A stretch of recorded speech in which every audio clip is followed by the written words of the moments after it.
Another question that you should be asking yourself is, great, I've got these customers, they're in my restaurant, how do I get them to buy more? How do I get the ticket size to increase? Now, obviously you could just go in and increase the prices on your menu and your ticket prices increase, but after a while that has a bit of a diminishing return. However, I would challenge you that most of you, your ticket prices are too low. I see this quite often. Your typical menu items are undervalued, you really haven't revisited them. You really need to do some work on where you are on your menu. We tend to fix the prices on our menu and then it's just, the price of that entree is that price and we never move it.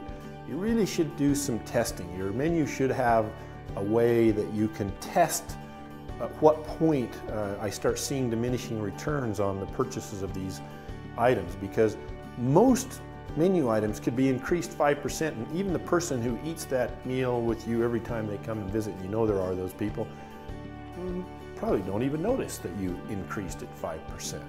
You might want to play some testing with these types of things. What are my menu items priced at today, and could I tolerate an increase in prices? And if you start seeing the sales on a particular item start to kind of drop down a little bit, maybe you back the price back down a little bit and see if it comes back up. You should be monitoring these metrics on a line item by line item in your menu all the time. Now there are a whole bunch of other ways to get people to buy a bigger ticket item with you. The most basic would be, hey, let's convince them to buy dessert. You've all seen 100 ways to get people to buy dessert, but sometimes we kind of forget about that sort of thing.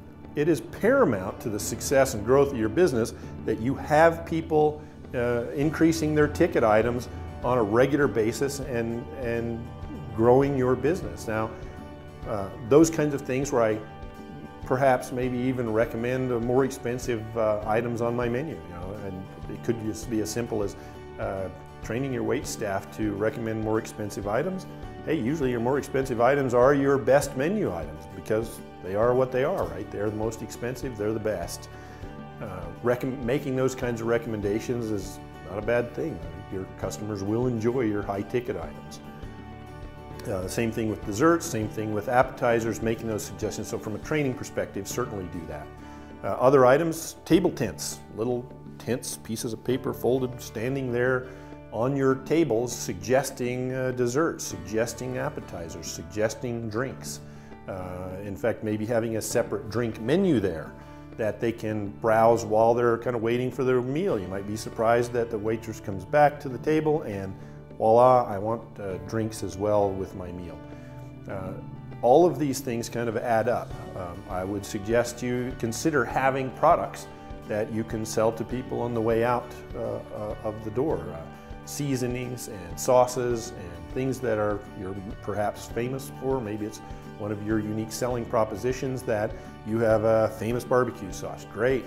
Bottle it up, let them take it home, let them try it on their own meals. Those kinds of things can grow your business. So there are a whole bunch of these techniques, but I encourage you to be considering all the time, how do I increase the size of my average ticket for my average customer? Good luck. Hey, if you like this video, there's over 20 more of them. All you got to do is go to this website, type in www, here, let me help you, www. Just enter the website, go there, totally free, enjoy yourself.